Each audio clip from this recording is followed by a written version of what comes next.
Buenos días, somos el grupo número 8, conformado por Vanessa Bolívar, Gabriel Moscoso, Cledero Valles, Carlos Seis, Lisandro Tapia y mi persona, Carlos Urbina. En este video estamos explicando el tema polos y ceros, aplicaciones prácticas en análisis avanzado.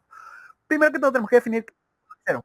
Pues estos son conceptos fundamentales en el análisis del sistema en el dominio de Laplace y en la teoría de control. Los polos, por un lado, determinan la dinámica del sistema, incluyendo la estabilidad y el comportamiento transitorio, mientras que los ceros modifican la forma de la respuesta y afectan la respuesta en frecuencia. Estos están estrechamente relacionados con la función de transferencia, ya que estos elementos son los que definen su comportamiento. La función de transferencia de un sistema se expresa generalmente como el cociente de dos polinomios en la variable compleja S, tal como se ve en la imagen, en la que ds es el denominador y ns es el numerador. De aquí se obtienen los polos y ceros, pues los polos son la raíz del denominador de S, mientras que los ceros son la raíz del numerador de S.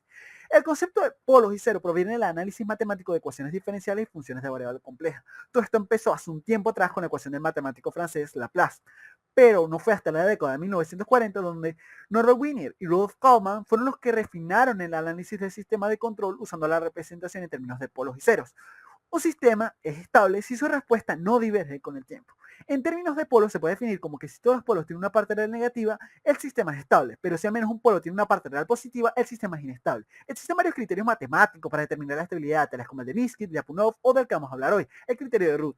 Este permite determinar la cantidad de polos en el semiplano derecho sin resolver el polinomio característico. Entonces se basa en la construcción de la tabla de Root, que se forma con los coeficientes del polinomio característico PS.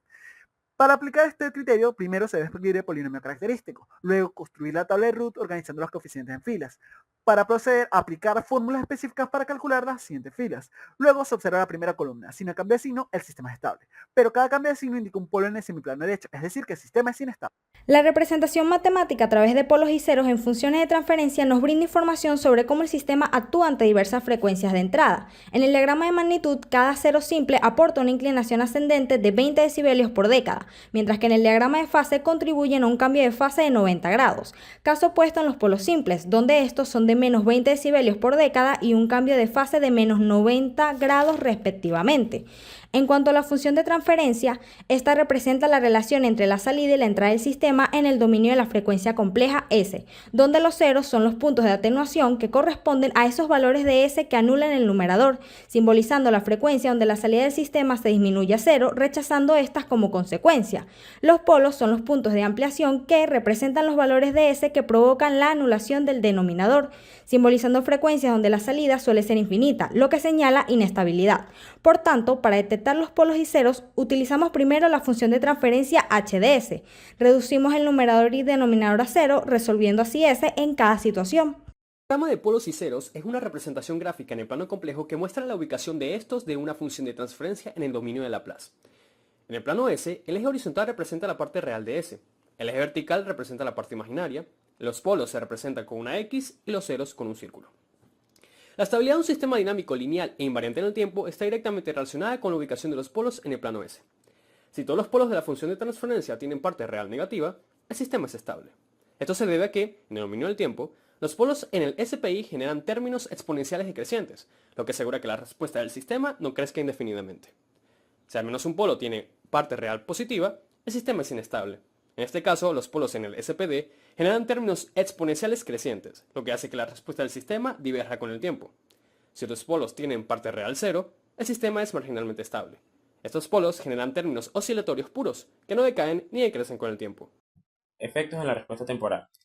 La respuesta temporal se define como el comportamiento en el tiempo que presenta un sistema determinado ante alguna variación en sus entradas. Esta se compone de respuesta transitoria, que tiende a cero cuando el tiempo se hace muy grande, y respuesta estacionaria, la cual permanece constante. Efectos de los polos. Cuando un polo se encuentra en el semiplano izquierdo, parte real negativa, se genera una respuesta estable donde el término exponencial correspondiente decae con el tiempo. Si el polo tiene parte real positiva, el término exponencial asociado crece indefinidamente, resultando en un sistema inestable. Efectos de los ceros. Estos tienden a desplazar el lugar geométrico de las raíces hacia el semiplano izquierdo. Cabe añadir que cuando un cero se aleja del origen, su efecto se hace menos pronunciado y su influencia se vuelve prácticamente despreciable. Entre algunas de las técnicas de compensación utilizadas para modificar el comportamiento dinámico de un sistema para cumplir con especificaciones deseadas de respuesta transitoria y estado estacionario son: el controlador PID modifica la ganancia del sistema sin alterar la ubicación de los polos y ceros existentes. Los compensadores de adelanto se utilizan principalmente para mejorar la respuesta transitoria del sistema y aumentar el margen de fase.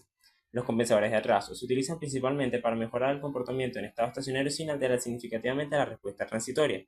Y los compensadores late lag, que combinan las ventajas de los compensadores de atraso y adelanto, permitiendo mejorar simultáneamente la respuesta transitoria y el comportamiento en estado estacionario. Y ceros son fundamentales en ingeniería, ya que nos permiten modelar, predecir y optimizar el comportamiento dinámico de los sistemas. A continuación, mostraremos algunos ejemplos y además daremos herramientas computacionales para el cálculo de polos y ceros. En teoría de control, los polos son aplicados para determinar la estabilidad de un sistema. Cuando los polos se encuentran en el semiplano izquierdo de la parte real negativa del plano complejo, se dice que el sistema se encuentra estable. Por otro lado, si los polos se encuentran en la parte real negativa del mismo, se considera un sistema inestable. En el diseño de filtros digitales o analógicos usamos polos o ceros para lograr respuestas en frecuencias específicas. Además, para análisis espectrales, los ceros son utilizados para suprimir frecuencias no deseadas, mientras que los polos amplifican frecuencias críticas. Herramientas computacionales como MATLAB mediante su comando pzmap nos permiten visualizar polos y ceros. Otros comandos como sysotool nos permiten diseñar controladores dinámicos e interactivos. Además, con Python, mediante el uso en librerías como control o matplotlib, podemos simular respuestas y graficar diagramas de polos y ceros. Ejercicio interactivo. En el siguiente ejercicio hallaremos los polos y ceros, determinaremos la estabilidad y graficaremos los polos y ceros en el plano complejo. Para hallar los ceros utilizaremos la función del denominador. Te invito a pausar el video y resolver la siguiente ecuación. Como podemos ver, los ceros son menos 1 y menos 3. Para hallar los polos utilizaremos la función del denominador. Nuevamente te invito a pausar el video y resolver la siguiente función. Los polos son menos 1, menos 2 y menos 3. Pero para graficar, recordemos que utilizaremos círculo para los ceros y X para los polos. Y la gráfica es la siguiente. Siguiente función. Los polos son menos 1, menos 2 y menos 3. Pero para graficar, recordemos que utilizaremos círculo para los ceros y X para los polos.